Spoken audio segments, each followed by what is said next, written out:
So I've had the Amex Platinum card since 2016, and honestly, I can't believe I still pay $895 a year for this thing. Back when I first got the card, it felt completely different. Airports felt different.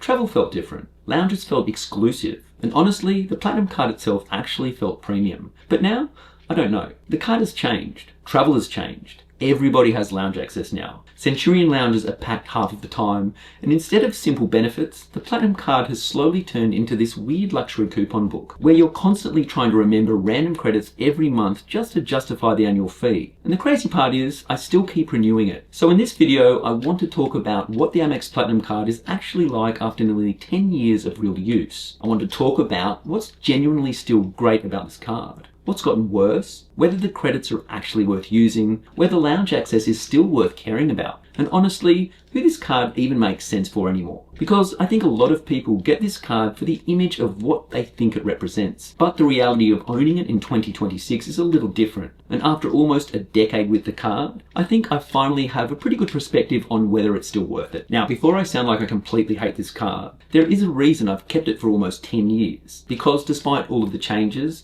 there are still a few things the Amex Platinum card does really well. And honestly, for frequent travelers, some of these benefits are hard to fully give up once you get used to them. For me personally, probably the biggest one is still airport lounge access. Now yes, I'll talk later about how crowded lounges have become, because that's definitely an issue now. But even with that, having access to Centurion lounges, Delta Sky Clubs when flying Delta, Priority Pass lounges, Plaza Premium, it still genuinely changes the airport experience, especially if you travel internationally or travel often. There's a huge difference between sitting at a packed gate for 3 hours versus grabbing a coffee, charging your laptop, getting a meal, maybe taking a shower on a long layover. You definitely get used to that lifestyle pretty quickly. And I think that's part of why so many people struggle to cancel this card. Once you experience premium travel, it's hard to go backwards. The other thing Amex still does incredibly well is customer service. And I know that sounds boring, but after dealing with a lot of banks over the years, Amex is still one of the few companies where calling support usually feels easy.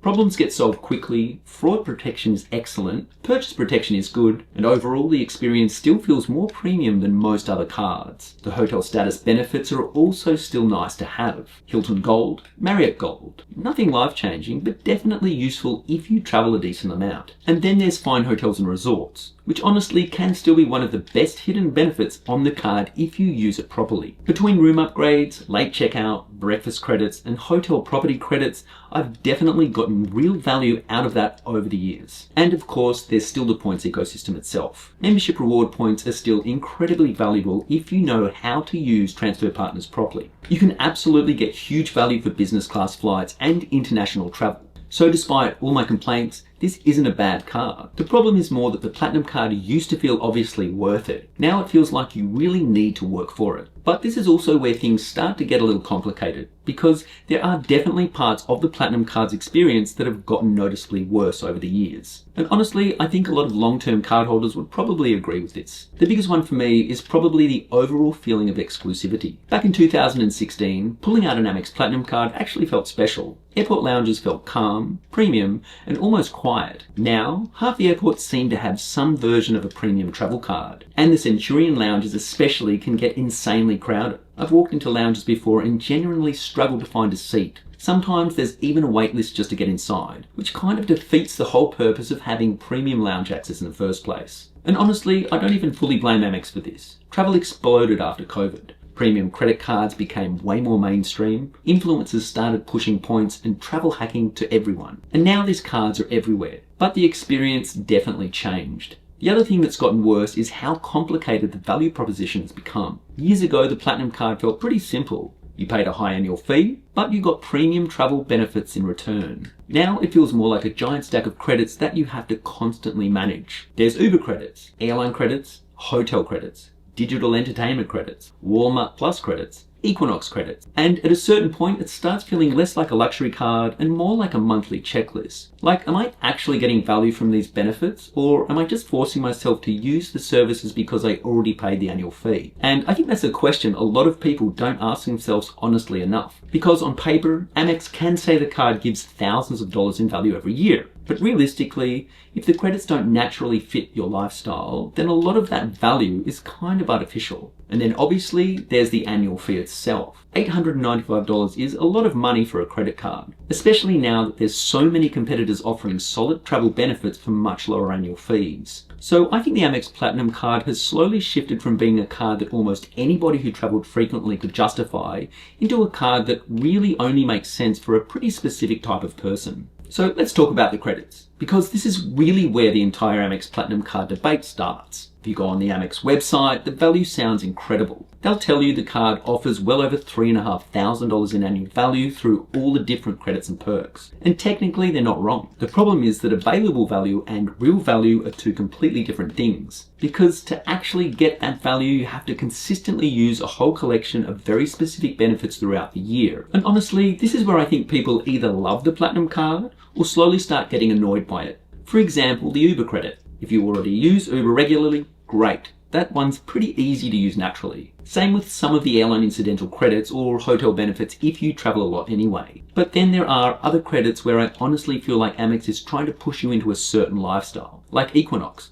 I'm totally into fitness. I go to the gym all the time, and I even look at that benefit and think, would I actually pay for this if it wasn't attached to the card? And I think that's the key question people need to ask with every Platinum card benefit. Would you genuinely spend money on this anyway? Or are you only using it because you're trying to mentally justify the annual fee? Because if it's the second one, that's not really saving money. And honestly, keeping track of everything becomes a bit exhausting after a while. Some credits are monthly, some are semi-annual, some require enrollment, some only work with certain merchants, some are a use it or lose it. It almost turns into a part-time job trying to optimize every dollar out of the card. And I think that's one of the biggest changes with the Platinum card over the years. It used to feel aspirational and simple. Now it feels optimized. And there's a difference. Now, to be fair, if your lifestyle already lines up with the credits, you absolutely can offset a huge portion of the $895 annual fee. There are definitely people who come out way ahead with this card every year. But I also think that there are a lot of people convincing themselves they're getting amazing value, when in reality, they're spending more money overall just because the card encourages them to.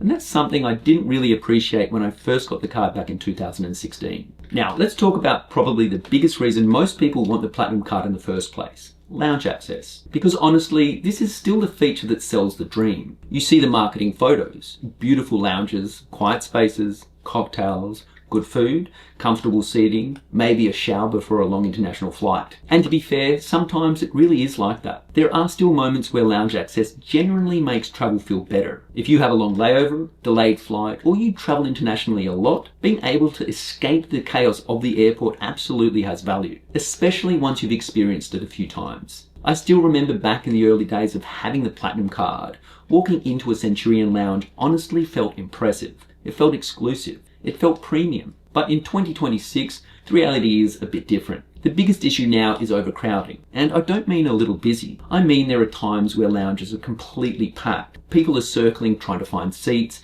Food areas are crowded, and sometimes there's literally a wait list just to get inside. And at that point you start asking yourself, wait, is this a premium experience I'm paying $895 a year for? Now, to be fair, not every lounge is like this. Some international lounges are fantastic. Some priority pass lounges are surprisingly good. Certain Centurion lounges are still excellent depending on the airport and the time of day. But overall, the lounge experience today just feels far less special than it used to. And honestly, I think this happened because premium travel cards became mainstream. Travel YouTube content exploded, points and miles content exploded, everybody learned the airport lounge hack. And now millions of people are all trying to access the exact same spaces. So is lounge access still worth caring about? Honestly, yes, but probably not in the way people imagined before getting the card. I think lounge access is now more about convenience than luxury. It's nice to have somewhere to sit, nice to grab a meal, nice to charge your devices, nice to get away from the gate area. But if you're expecting some ultra-exclusive luxury travel experience every time you fly, I think a lot of people are going to be disappointed. And personally, I don't think lounge access alone is enough to justify the $895 annual fee anymore. 10 years ago, maybe. Today, probably not. And honestly, this kind of leads into what might be my biggest issue with the Platinum card today. The credits have become annoying. Not necessarily bad, just exhausting. Because when I first got this card, the value proposition felt much simpler. You paid a premium annual fee, and in return, you got premium travel benefits, strong customer service, lounge access, hotel perks, and a great points program. Now it feels like the card has turned into this giant collection of lifestyle subscriptions and monthly coupons. And every year Amex keeps adding more. Another credit, another partner, another enrollment, another app to remember to use. At some point it starts feeling less like a luxury product and more like admin work. Like I genuinely catch myself thinking, wait, did I use that credit this month? Did that one expire? Which airline did I select again? Is this one monthly or every 6 months? And when you're paying $895 a year, I don't think you should need a spreadsheet just to feel like you're getting your money's worth. That's the weird thing about the modern Amex Platinum card. The actual experience of owning it sometimes feels less premium than it used to, even though the fees keep going up. And I think this is where Amex got really smart from a business perspective. Because psychologically, once people start using a few of these credits every month, cancelling the card becomes harder. You start thinking, well, I use the Uber credit, I use the hotel credit, I have lounge access, and suddenly the card becomes embedded into your lifestyle, even if you're not fully convinced it's worth almost $900 a year. And honestly, I think that's intentional. The Platinum card today feels less like a pure travel card and more like an ecosystem. The problem is that ecosystems can become tiring to maintain. Now, to be fair, some people absolutely love this stuff. There are people who optimize every benefit, maximize every transfer partner, every credit perfectly, and get incredible value from the card. But I also think there are a lot of normal people who signed up because the Amex Platinum card felt aspirational, and then slowly realized they were managing coupons instead of enjoying a premium experience. And for me personally, that's probably been the biggest shift over the last 10 years. And I think a lot of this leads into the biggest question surrounding the Platinum card right now. Is it actually becoming harder to justify? And honestly, for me, I think the answer is yes. Not because it's a terrible card, not because there's zero value, but because the gap between the annual fee and the actual experience feels bigger than it used to. Back in 2016, the Amex Platinum card felt easier to understand. You paid a lot of money, but in return you got access to experiences that genuinely felt difficult to get otherwise. Airport lounges felt exclusive, travel perks felt premium. The card itself even felt more aspirational. But now, luxury travel has become heavily commercialized. Everybody has some version of a premium card. Everybody has lounge access. Everybody is optimizing points and credits. And because of that, the Amex Platinum card doesn't stand out the way it once did. Meanwhile, the annual fee keeps climbing. $895 is getting into serious territory now. That's not just a credit card fee anymore, that's a meaningful yearly expense. And I think what's changed for me personally is that I've become much more aware of opportunity cost. Like, if I'm spending almost $900 a year on a card, what am I actually getting back in real life? Not theoretical value, not marketing value, not if you maximize every credit perfectly value, real value.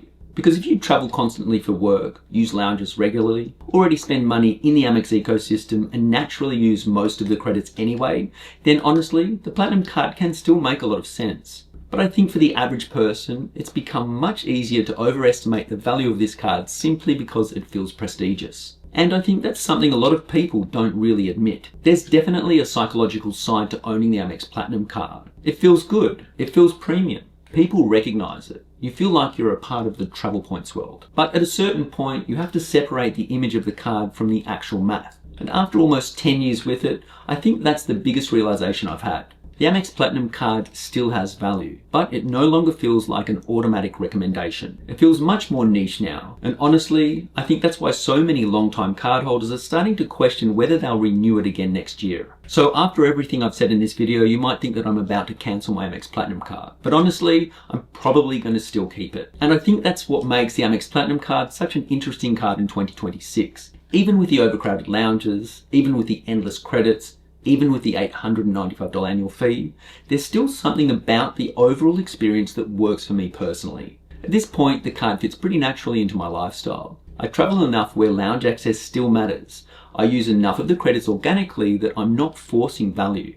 I like having access to the Amex travel ecosystem. And after almost 10 years, it's honestly become part of the way I travel. Do I think everybody should get this card? Definitely not. I actually think this is one of the easiest cards to overpay for if your lifestyle doesn't naturally line up with it. But if you travel regularly, value convenience, already spend in categories that match the credits, and you actually use the benefits consistently, then I do still think the Amex Platinum card can make sense. You just have to be honest with yourself about why you're getting it. Not because it looks cool, not because influencers tell you to, Not because you want to flex a metal card at dinner, but because the numbers and the lifestyle genuinely work for you. And for me personally, at least for now, they still do. Anyway guys, hopefully this video gave you a more realistic perspective of what it's actually like owning the Amex Platinum card long term, especially after almost a decade with the card. And if you're thinking about applying for the Amex Platinum card, I'll leave my link below, and depending on the current offer, you may be able to earn up to 175,000 membership reward points after meeting the spending requirements, which is honestly one of the better welcome bonuses I've seen on this card. As always, thanks for watching, and I'll see you guys in the next one.